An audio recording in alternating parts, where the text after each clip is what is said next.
All know we are doing chapters from class 6 new NCERT for social science, exploring society, India and beyond. So we are going to do chapter number 10 in this video. This chapter is from theme D, governance and democracy. So chapter का नाम है grassroots democracy part 1 governance. So चलिए देखते हैं। तो आप देख सकते हैं सारे चैप्टर्स हमने कवर कर लिए हैं। अगर आपने अभी तक सारी वीडियोस नहीं देखी हैं, please go through the links given in the description box. Playlist की लिंक है, वहां से आप सभी वीडियोस देख सकते हैं। तो चलिए चैप्टर स्टार्ट करते हैं। ग्रास रूट डेमोक्रेसी क्या होता है, इसका मीनिंग, गवर्नेंस क्या होता है, ये सब आज के चैप्टर में जानेंगे। सो चैप्टर स्टार्ट है। महाभारत की एक लाइन दी गई है, इसका क्या मतलब है मार्क सांगितले नाही। तू म्हणले तू हुशार लेकरू आहेस म्हणली, तू यांच्यासोबत घाडव बनू नको म्हणली। तुला पेपर मध्ये चांगले मार्क पडले हैं। राजनम धर्म गोप्तरम धर्मो रक्षति रक्षिता। तो इसका मतलब क्या है? The ruler protects Dharma and Dharma protects those who protected. तो जो भी धर्म है, धर्म मतलब सही रास्ते पर चलकर किया गया काम जो कि गलत ना हो। तो राजा जो भी अपनी प्रजा के लिए धर्म का प्रोटेक्शन करता है, तो यहाँ कहा गया है धर्म उसका प्रोटेक्शन करता है जो कि धर्म का प्रोटेक्शन करता है। मतलब धर्म राजा को प्रोटेक्ट करता है। नाउ यहाँ पर रिगोबर्टा मचेतुम की कुछ लाइनें दी गई हैं, चलिए इसको रीड करते हैं। There is no peace without justice, no justice without equality, no equality without development, no democracy without respect to identity and dignity of cultures and people. Code का मतलब क्या है, या जो भी लाइन है इसका मतलब क्या है? सो इसका मतलब है पीस यानी शांति, जस्टिस यानी न्याय, इक्वालिटी यानी समानता, डेवलपमेंट यानी विकास एंड डेमोक्रेसी यानी लोकतंत्र। ये सभी चीजें आपस में कनेक्टेड हैं। कैसे? विदाउट जस्टिस मतलब अगर न्याय ना हो तो there can be no peace, मतलब अगर न्याय नहीं होगा तो शांति नहीं होगी। Without equality there can be no justice, अगर समानता नहीं होगी समाज में, सभी लोगों को बराबर का अधिकार नहीं होगा, तो जस्टिस यानी न्याय की कोई वैल्यू नहीं होगी, न्याय मैटर ही नहीं करेगा। ऐसे ही विदाउट डेवलपमेंट, अगर ग्रोथ नहीं हो रही है, डेवलपमेंट नहीं हो रही है, तो there can be no equality, अगर समाज में विकास ही नहीं हो रहा है तो बराबरी कैसे आएगी? जो बड़ा है वो बड़ा ही रह जाएगा, जो छोटा है वो छोटा ही रह जाएगा। Not in the sense of height I am talking here, मतलब फिनेंशियली या इकोनॉमिकली, है ना। सो ग्रोथ एंड डेवलपमेंट बहुत जरूरी है, नहीं तो इसके बिना इक्वालिटी का कोई मायने नहीं रखता। Then and without respecting people's identities and dignity, अगर लोगों की आइडेंटिटी को, पहचान को, उनके कल्चर को, उनकी डिग्निटी को अगर रिस्पेक्ट नहीं किया जाएगा तो फिर डेमोक्रेसी एग्जिस्ट नहीं कर सकती। डेमोक्रेसी तभी मायने रखती है जब हर व्यक्ति के कल्चर को, आइडेंटिटी को रिस्पेक्ट किया जाए समाज में। तो ये बहुत प्यारा सा कोट है, मैं समझ सकती हूँ इसके बहुत से वर्ड्स आप लोगों के लिए नए हैं तो थोड़ा समझने में प्रॉब्लम होगी। डोंट वरी अबाउट दैट, अभी के लिए कुछ की टर्म्स आ गए आपके सामने, बस ये ध्यान में रखना है और आगे चैप्टर रीड करते हैं। धीरे धीरे आप सभी चैप्टर्स के थ्रू ये वर्ड्स को अच्छे से समझ जाएंगे।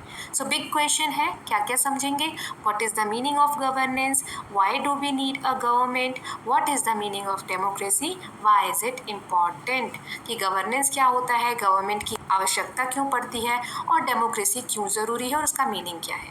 तो चलिए हम स्टार्ट करते हैं इंट्रोडक्शन से। Human beings have been living in communities for a long time. When a large number of people live together there can be disagreements and disorders and rules become necessary to maintain order and harmony in society। हमने जब family वाला chapter पढ़ा था तो उसमें हमने देखा था कि जॉइंट फैमिली में बहुत सारे मेंबर्स होते हैं, तो एक दूसरे की बातें कभी पसंद नहीं आती या कंटेंशंस हो जाते हैं, मनमुटाव हो जाते हैं, क्योंकि बहुत सारे लोग हैं डिसीजन लेने के लिए, राइट। सो ऐसे ही अगर आप सोसाइटी में रह रहे हैं और बहुत सारे लोग एक साथ रहते हैं तो ये नेचुरल है कि डिसएग्रीमेंट होंगे, कोई किसी की बात से सहमत होगा, कोई नहीं होगा, डिसऑर्डर्स होंगे, मतलब सब शांति से नहीं रह सकते। तो समाज में इतने सारे लोगों को सही से कैसे रखा जाए, पीस और हार्मनी के साथ कैसे रहें ये लोग, तो इसके लिए कुछ रूल्स, कुछ नियम जरूरी होते हैं जिससे कि समाज में ऑर्डर एंड हार्मनी मेंटेन किया जाए। हार्मनी मतलब होता है शांति, पीस, ठीक है। They are probably some simple rules at home that you are expected to follow. The schools where you study has rules too, some for students, other for teachers. In higher classes, students appearing for exams must follow certain rules. Drivers on roads are expected to obey traffic rules. People employed in all kind of jobs are need to follow the rules set by their employer, while the employer must also follow rules which they have committed to their employees.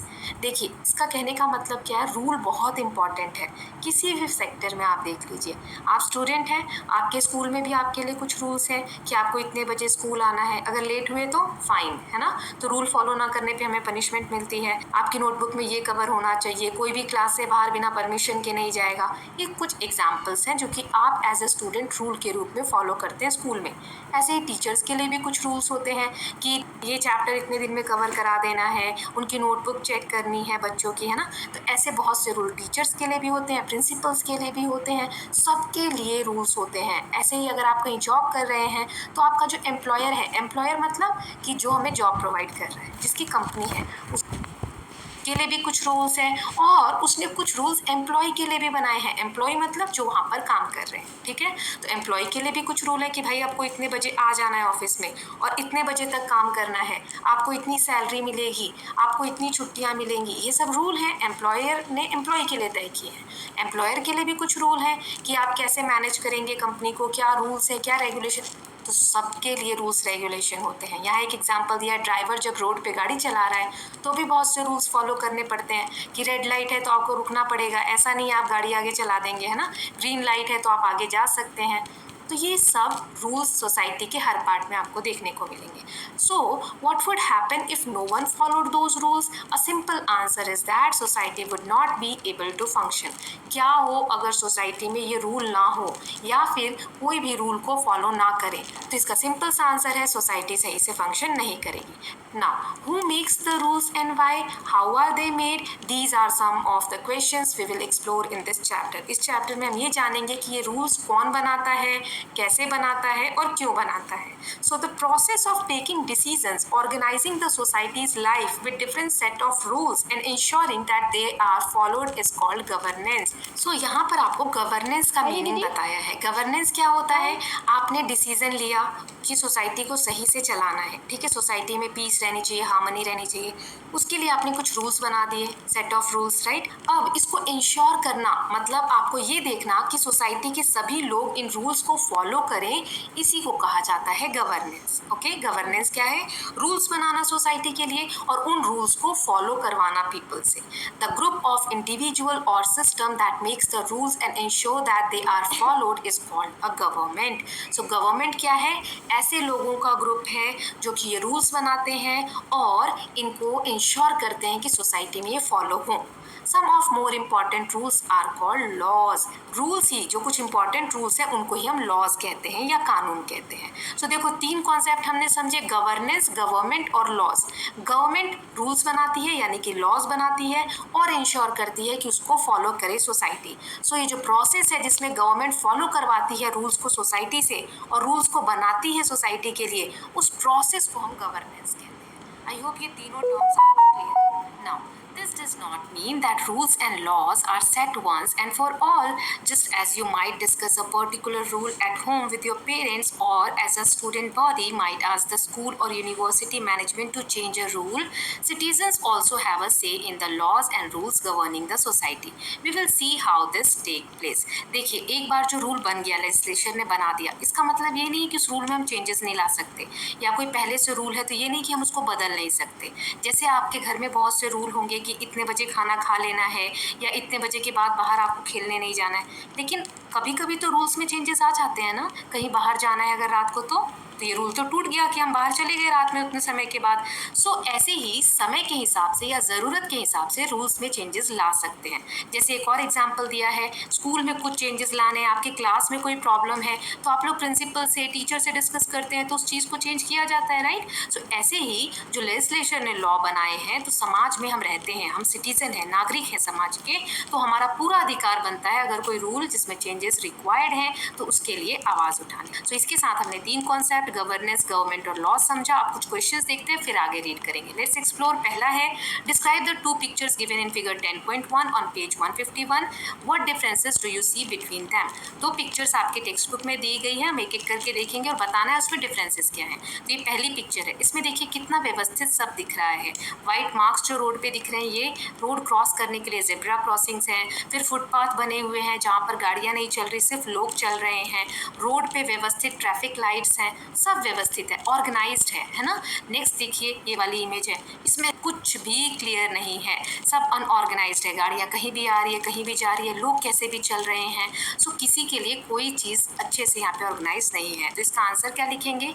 In one of the picture it shows that it is well organised road with traffic lights and safe places for people to cross. और दूसरे picture में it is unorganised with lots of cars, bikes and people all mix together without clear rules. दूसरी picture में कोई clear rules regulation नहीं है।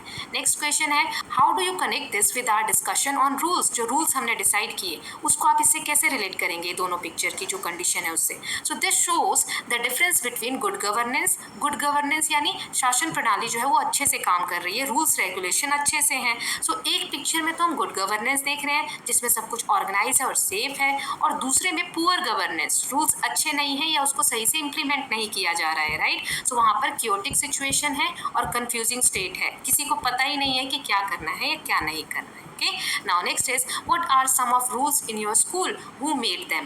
आप अपने स्कूल के कुछ रूल्स बताइए। तो जैसे wear uniform, arrive on time, respect everyone, ये कुछ रूल्स है, right.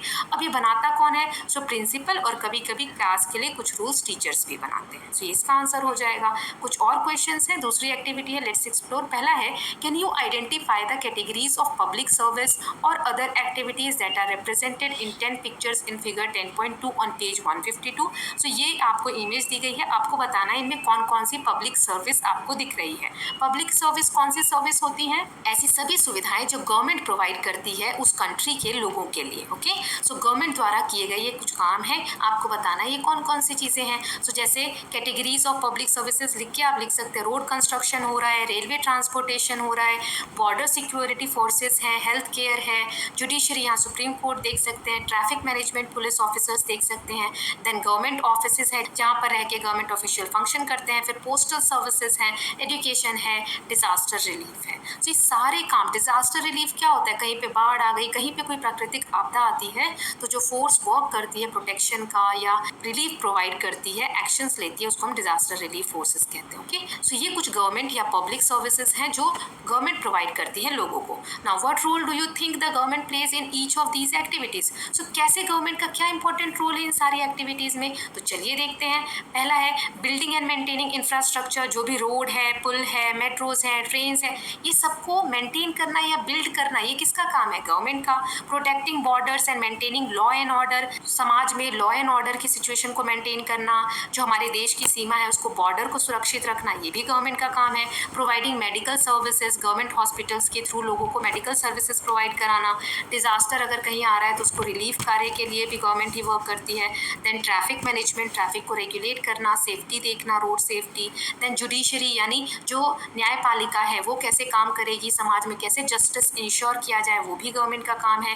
Then education, government school या गवर्नमेंट कॉलेजेस रन करके लोगों को एजुकेशन प्रोवाइड कराना, ये भी गवर्नमेंट का काम है। Postal services, managing communication services, ये भी सारा गवर्नमेंट का काम है। देन गवर्नमेंट ऑफिसेज, जहाँ पर गवर्नमेंट ऑफिशियल्स बैठ के काम करते हैं, वो बिल्डिंग्स की भी देख रेख या मेंटेनेंस का काम भी गवर्नमेंट का है। तो ये सारा गवर्नमेंट से इस तरीके से कनेक्टेड है। Now next is can you think of other aspect of your daily life where the government plays an important role.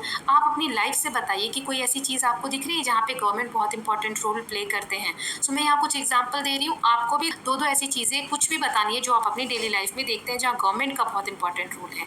जैसे पहला है water supply, clean drinking water जो घर पे आता है वो भी गवर्नमेंट प्रोवाइड करती है। देन इलेक्ट्रिसिटी, पावर जो आती है हमारे घर पे, पावर सप्लाईज हैं वो भी। और पब्लिक ट्रांसपोर्ट, जो गवर्नमेंट बसेस चलती हैं, मेट्रोज हैं, ये सब गवर्नमेंट के एक्शन है जो हम डेली लाइफ में देख सकते हैं। तो इसके साथ हमने इस चैप्टर का पार्ट 1 कवर कर लिया है। Rest of the chapters we are going to see in the next parts. Okay, so I hope you are loving these videos. If you are doing so, please like and share it, and don't forget to subscribe